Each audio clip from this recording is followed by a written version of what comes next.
Admiral Han Wu stood on the bridge of his flagship, watching the stars through the main screen. His hands gripped the rail as reports came in from across the fleet. The numbers were bad, very bad. "Sir, final count from Kepler Station," said Lieutenant Choi Min, her voice quiet. "We lost 18 ships.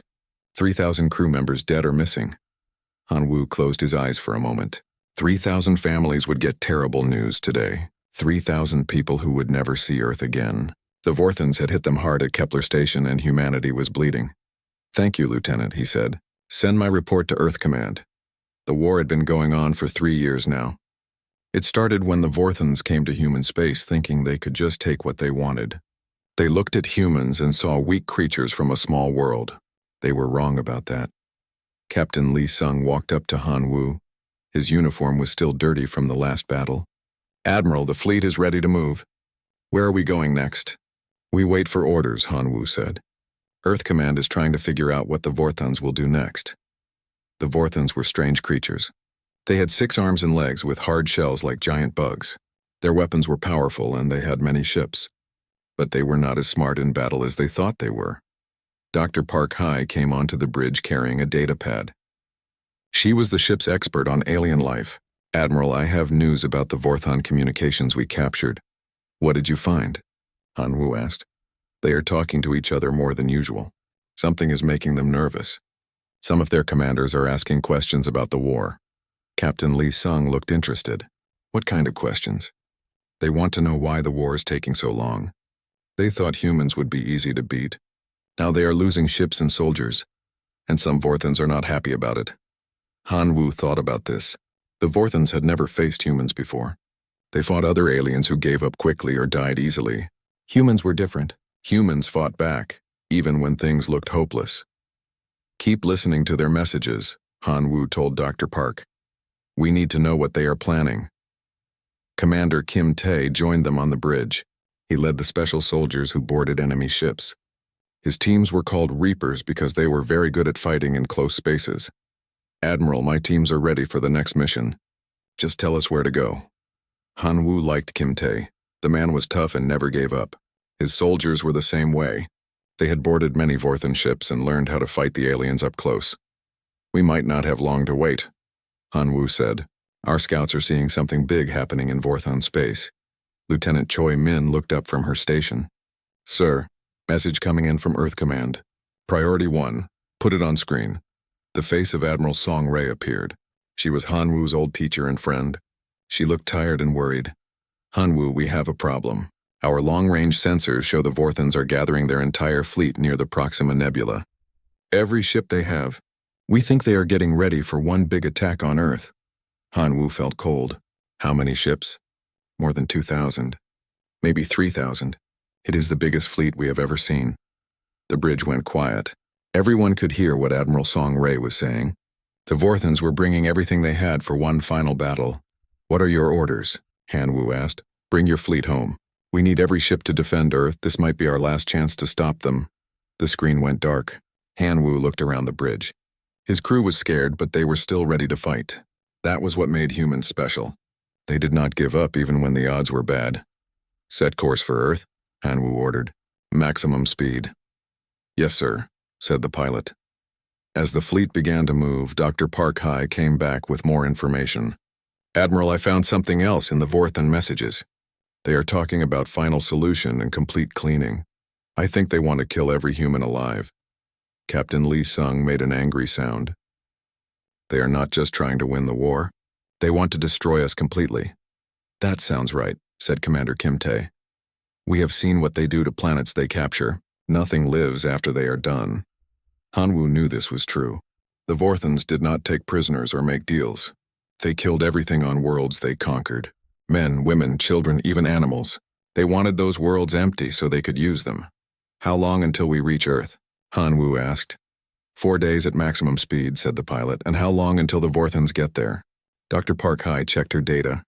"Based on their fleet movements, maybe 6 days. We will have 2 days to get ready. 2 days to prepare for the biggest battle in human history.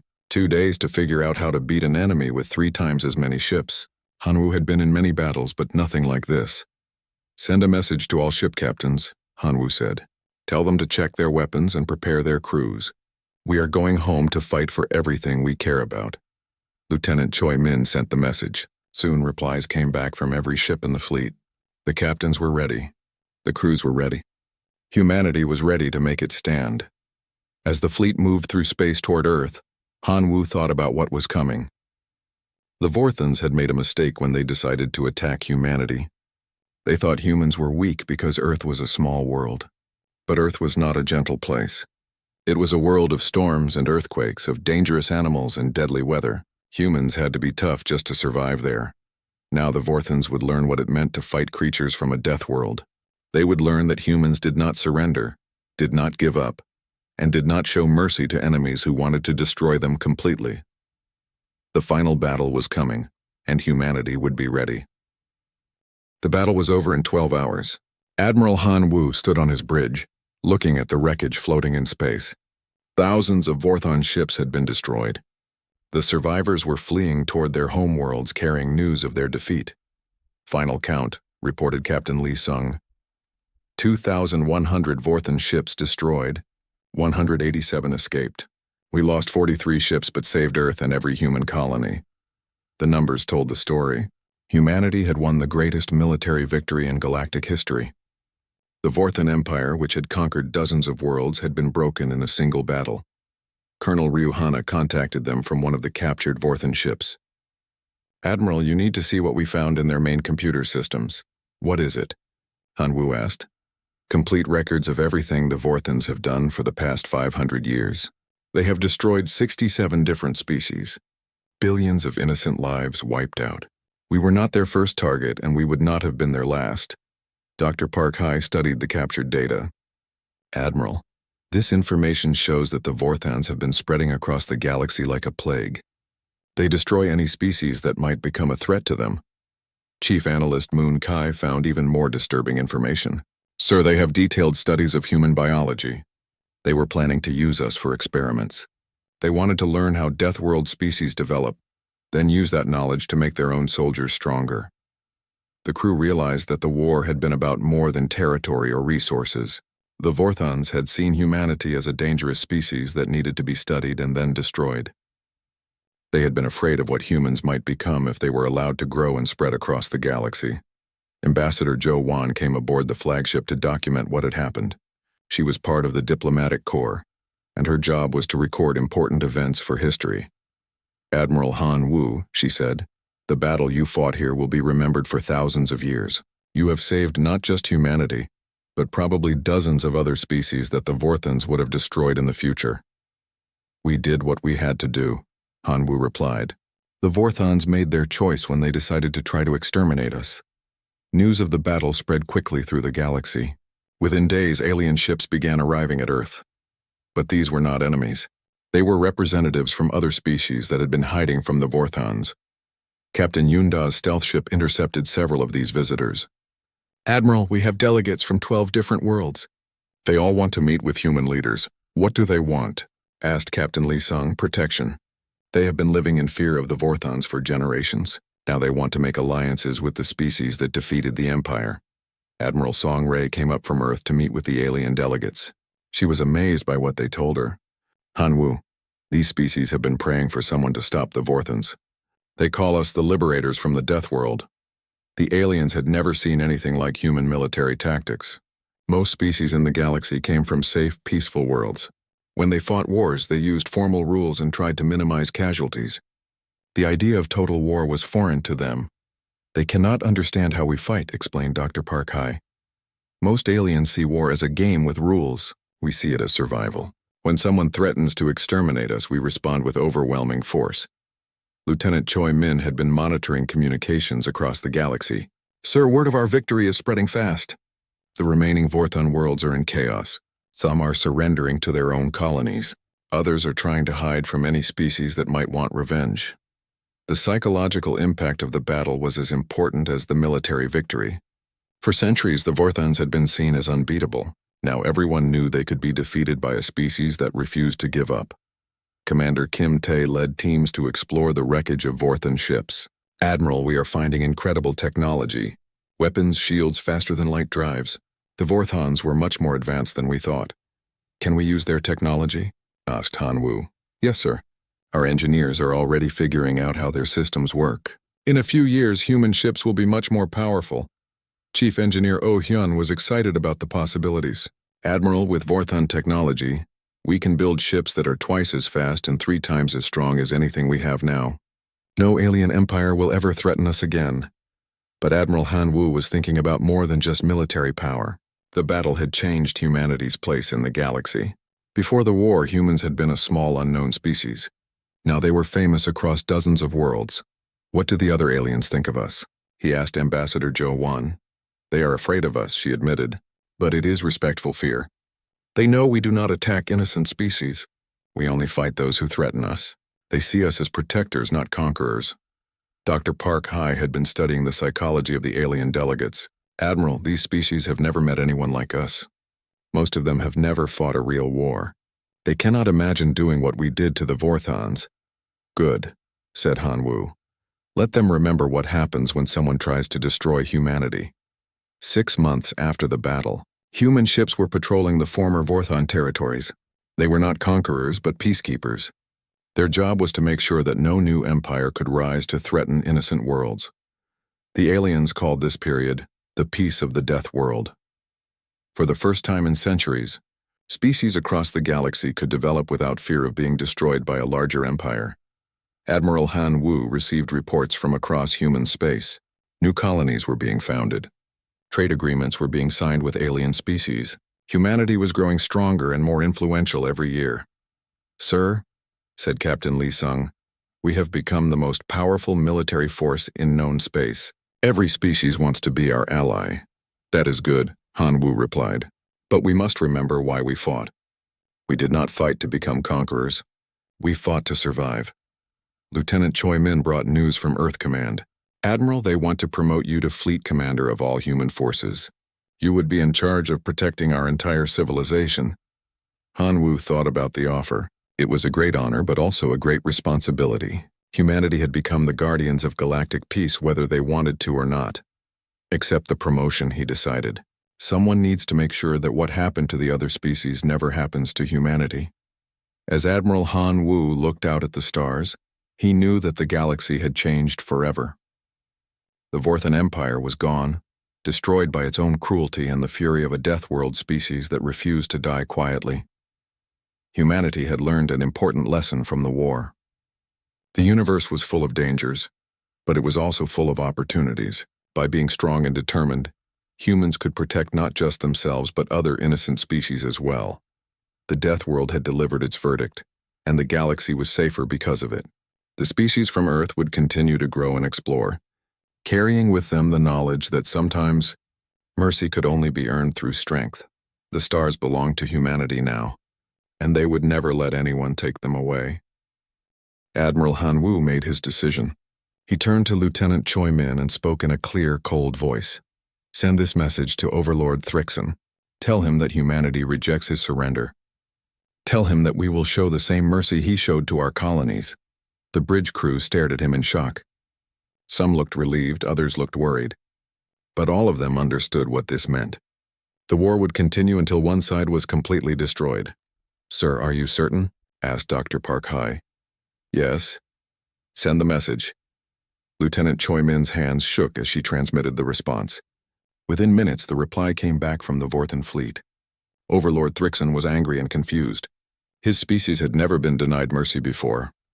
Admiral Song Ray is calling from Earth, announced Lieutenant Choi Min. Admiral Song Ray appeared on screen. Her face was hard and determined. Han Wu, I just detected something that proves you made the right choice. Long-range sensors show a hidden Vorthon reserve fleet moving to attack Earth from another direction. The surrender was a lie. The bridge crew began to understand. The Vorthons had been trying to trick them. While the humans were busy talking about surrender, another Vorthon fleet would have attacked Earth's defenses from behind. How many ships in the reserve fleet? Asked Captain Lee Sung. At least 500 ships, including more planet killers. If we had fallen for their trick, Earth would be defenseless right now. Commander Kim Tae smiled grimly. The aliens still think we are stupid. They are about to learn how wrong they are. Admiral Han Wu activated the fleet communication system. All ships, this is Admiral Han Wu. The enemy has revealed their true nature. Their surrender was a lie designed to trick us while they prepared a sneak attack. We will show them what happens when you try to deceive humans. Captain Namju's voice came over the radio from her damaged cruiser. She was one of the few survivors from Kepler Station. Admiral, my crew is ready for revenge. We have been waiting for this chance. All ships begin final attack. Target every Vorthan vessel. No prisoners, no mercy, no quarter given. The human fleet moved forward like a pack of hunting wolves. Dr. Park Hai's electromagnetic weapons were working perfectly. The Vorthan ships could barely coordinate their movements. Chief Engineer Oh Hyun had developed the electromagnetic attack into something even deadlier. Admiral, the new resonance bombs are ready. They will destroy Vorthan neural networks across entire ships. Deploy them immediately. The first resonance bombs exploded among the Vorthan fleet. The effect was devastating. Entire ships went dark as their crews lost the ability to think clearly. Some Vorthan vessels crashed into each other. Others began firing randomly at anything nearby. Captain Lee Sung emerged from the asteroid field at exactly the right moment. His flanking force hit the Vorthans from behind just as Admiral Han Wu's main fleet attacked from the front. They are trapped, reported Subcommander Kang Jin. The Vorthans cannot escape in any direction. The battle that followed was unlike anything in galactic history. The humans fought with the fury of a species that knew it was facing extinction. Every shot was aimed to kill. Every boarding action was designed to capture or destroy enemy ships. Colonel Ryu Hana led her marine teams onto Vorthan vessels. Her soldiers moved through the alien ships like death itself, showing no mercy to the creatures that had tried to destroy humanity. Admiral, she reported from a captured Vorthan cruiser, you need to see what we found in their computer systems. The data that Colonel Ryu's team discovered was horrifying. The Vorthans had detailed plans for the complete extermination of humanity. They wanted to kill every human in the galaxy, then use special biological weapons to make sure humans could never evolve again. They were not just trying to win a war, said Dr. Park Hai as she read the files. They were trying to commit genocide. They wanted to erase humanity from existence forever. Captain Bei Yun found even worse information. The surrender was part of their plan. They were going to pretend to make peace, then release a virus that would kill every human on Earth within days. The crew realized how close they had come to disaster. If Admiral Han Wu had accepted the surrender, the human race would have been wiped out by treachery and biological weapons. All ships continued the attack. Han Wu ordered, "Show them what happens when you threaten the survival of a Deathworld species." The Vorthans tried to fight back, but they were no match for human fury. Their rigid command structure had collapsed under the electromagnetic attacks. Their ships moved like confused animals, easy targets for human weapons. Petty Officer Shin Bo, who had lost his family at New Seoul, fired his ship's main guns again and again. Each shot was for his wife and children. Each explosion was revenge for the innocent people the Vorthans had murdered. "Admiral," reported Captain Yoon Da from her stealth ship, "the Vorthan reserve fleet is trying to escape. Should we pursue them?" "Negative. Let Admiral Song Ray deal with them. We finished the main fleet first." Back at Earth, Admiral Song Ray had prepared a trap for the reserve fleet. Human defense platforms opened fire as soon as the Vorthans appeared. The aliens had expected to find Earth undefended, but instead they found a killing field. "The reserve fleet is being destroyed," reported Lieutenant Choi Min. "Admiral Song Ray's forces are not taking any prisoners either." As the battle continued, more evidence of Vorthan atrocities was discovered. Chief Analyst Moon Key found records of dozens of alien species that the Vorthans had completely destroyed. The galaxy had been waiting for someone strong enough to stop them. "Admiral," said Dr. Park Hai, "the Vorthans are trying to send surrender messages again." "Ignore them," Han Wu replied. "They had their chance for mercy. They chose deception instead." The human fleet moved through the Vorthan formation like a storm of death. Ship after ship was destroyed or disabled. The aliens that had seemed so powerful and numerous were being swept away by human determination. Commander Kim Tae's boarding teams captured the Vorthan command ship. They found Overlord Thrixon trying to destroy important data, but it was too late. The humans had already learned everything they needed to know. "The command ship is ours," reported Kim Tae. "Overlord Thrixon is dead. He tried to fight to the end." "Good," said Admiral Han Wu. "One less alien to threaten human children." As the battle reached its final stages, the scope of human victory became clear. Of the more than 2,000 Vorthon ships that had attacked Earth, fewer than 200 were still intact. Most of those were heavily damaged and trying to escape. "Let some of them go," ordered Han Wu. "Let them carry word back to their home worlds. Let every alien in the galaxy know what happens when you threaten humanity." The message was clear. Humans did not start fights, but they finished them. The species from the deadly world called Earth would protect itself with overwhelming force against any threat. The Deathworld had spoken, and the galaxy would remember. The battle for Earth's outer system had been going on for 6 days. Admiral Han Wu's fleet fought like demons among the asteroid field, striking at Vorthon ships and disappearing before the enemy could respond. "Damage report," Han Wu called out as his ship shook from another explosion. "Hull breach on Deck 7, but sealed. Weapons are still working," reported Chief Engineer Oh Hyun. The plan was working better than expected. Dr. Park Hai's electromagnetic weapon had confused the Vorthons badly. Their ships moved slowly and made mistakes. Many crashed into each other or fired at empty space. Captain Lee Sung came to the bridge with good news. "Admiral, we have destroyed over 400 Vorthon ships. They are losing more every hour." "What about our losses?" Han Wu asked. 18 ships destroyed, 32 damaged. "Much better than we hoped." Sub-Commander Kang Jin was watching the enemy fleet movements on his screen. "Sir, something strange is happening. Some Vorthon ships are breaking away from their main fleet. They seem to be running away." Han Wu looked at the tactical display. Kang Jin was right. Several groups of Vorthon ships were leaving the battle and heading back toward their home space. "Are they retreating?" asked Captain Lee Sung. "I do not think so," said Dr. Park Hai. "Remember, Vorthons have a very strict command structure. Their ships cannot make decisions on their own. If some are leaving, it means their command system is breaking down." Captain Bai Yun contacted them from the medical bay. She had been treating captured Vorthon prisoners. "Admiral, you need to hear this. The Vorthons I have been questioning are very scared. They say their homeworlds are in chaos." "What do you mean?" Han Wu asked. "The war has gone on too long and cost too much. Vorthon colonies are starting to rebel against their military leaders. Some worlds have stopped sending ships and soldiers." This was unexpected news. The Vorthons had seemed so united and determined. But even their society had limits. Lieutenant Choi Min suddenly looked up from her station. "Sir, I am receiving a transmission on all frequencies. It is coming from the Vorthon command ship. Put it on screen." The main display showed a large Vorthon with golden marks on its shell. This was Overlord Thrixon, the leader of their entire fleet. It spoke in the clicking language of its people, but Lieutenant Choi Min translated. He says the Vorthon Empire requests a ceasefire. They want to negotiate terms of surrender." The bridge went completely silent. No one could believe what they had just heard. The Vorthons, who had never surrendered to anyone, were asking for mercy. "Are you sure about the translation?" Han Wu asked. "Yes, sir." He said surrender very clearly. "He is asking for human leaders to meet with Vorthon leaders to discuss peace." Captain Lee Sung shook his head.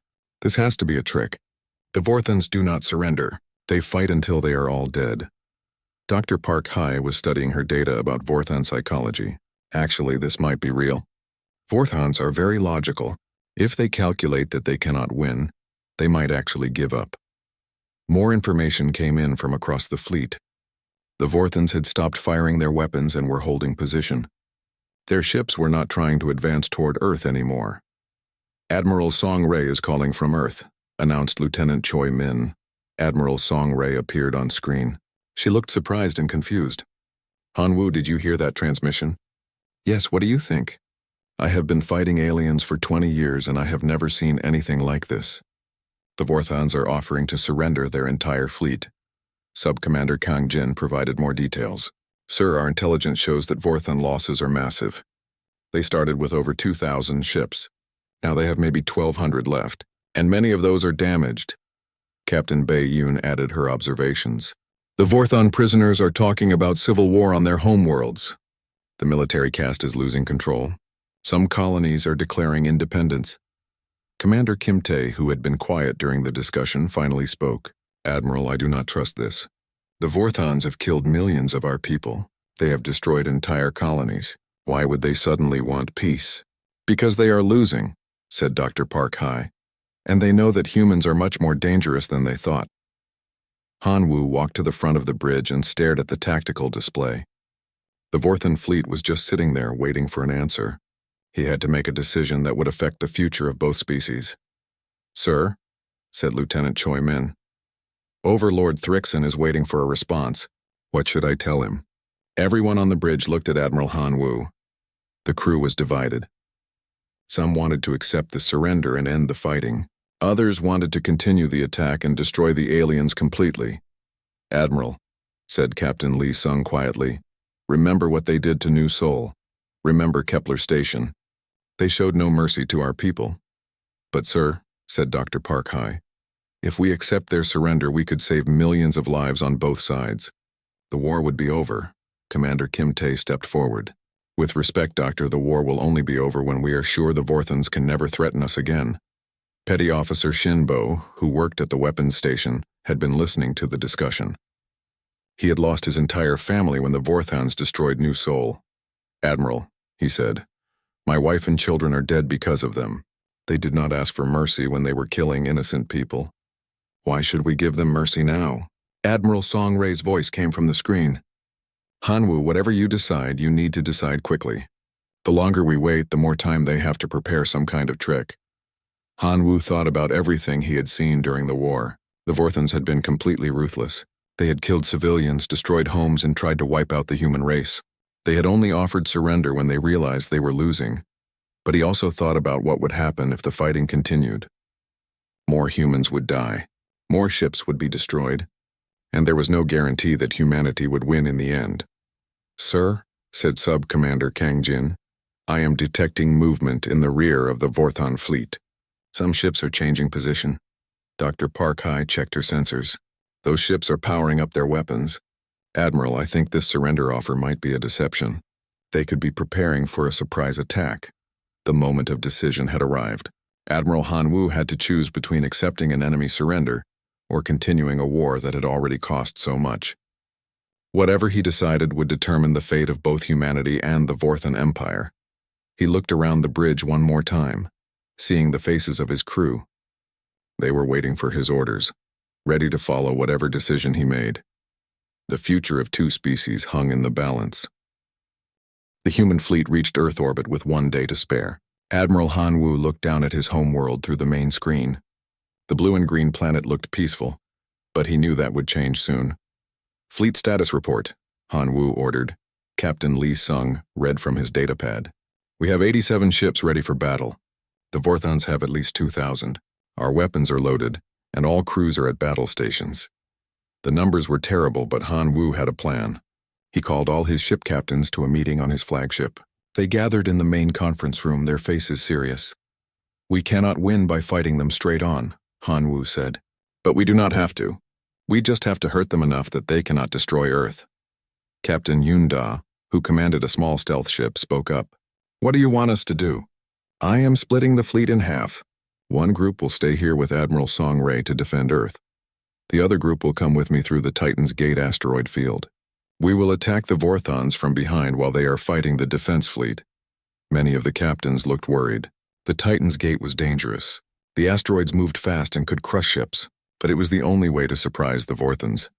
"Captain Yoon-da, I need your stealth ship to scout the Vorthan fleet. Find out exactly how many ships they have and where their command ship is." "Yes, sir. My ship can get close without being seen." Dr. Park Hai stood up. "Admiral, I have been studying Vorthan technology. I think I found something important." Everyone turned to look at her. "Any advantage would help in the coming battle. The Vorthans use their minds to talk to each other across space. Their command ship sends orders to all the other ships this way, but I think we can stop it." "How?" asked Captain Lee Sung. "Our shield generators make electromagnetic waves. If we change the frequency, we can hurt their mental connection. It might confuse their entire fleet." Commander Kim Tae smiled. "That would make them much easier to fight. My teams could board their ships while they are confused." "Do it," Hanwoo said. "Change the shields on every ship." "We need every advantage we can get." Lieutenant Choi Min raised her hand. "Sir, I have been listening to more Vorthan messages. Some of their commanders are arguing with each other. They are losing more ships than they expected, and some want to stop the war. But their leader, Overlord Thrixon, is pushing them to continue," Dr. Park Hai added. He says humans must be completely destroyed or they will become too dangerous. Han Wu felt angry. The Vorthons saw humans as dangerous just for defending themselves. They wanted to kill everyone on Earth because humans fought back instead of surrendering. The meeting ended and the captains returned to their ships. Captain Yun Da's stealth ship, the Shadow Strike, left immediately to scout the enemy fleet. The other ships prepared for the most important battle of their lives. 2 hours later, long-range sensors detected the Vorthon fleet. It was massive, like a dark cloud of ships moving toward Earth. Han Wu had never seen so many enemy vessels at once. "Count them," he ordered.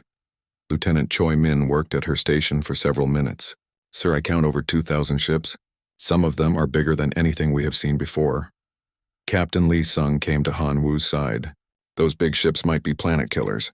If they get close to Earth—" "They will not get close," Han Wu said firmly. "We will stop them." The Vorthons were still 12 hours away. Han Wu used the time to finalize his plans.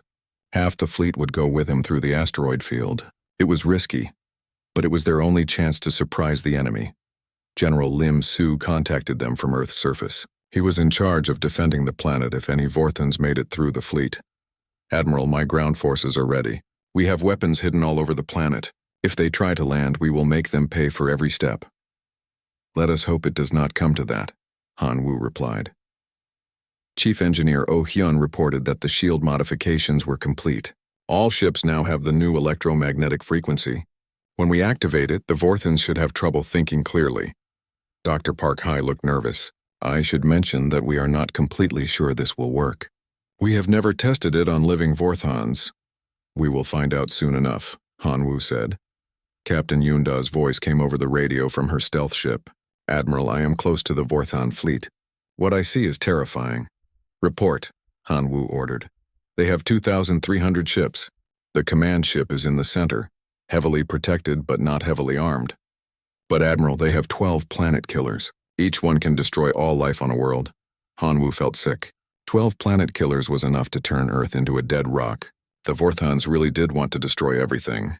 "There is more," Captain Yunda continued. "I am picking up their communications. They are not just planning to attack Earth. They have a list of other human colonies they want to destroy after this battle. The Vorthons wanted to kill every human in space, not just the ones on Earth. This was not just a war anymore. It was an attempt to make humans extinct. "All ships, this is Admiral Han Wu," he announced to the entire fleet. "You have all heard the reports. The enemy wants to destroy not just Earth but every human alive. They want to erase us from the universe. We cannot let that happen." He paused, looking around the bridge at his crew. They were scared but determined. "In 6 hours, we will split the fleet.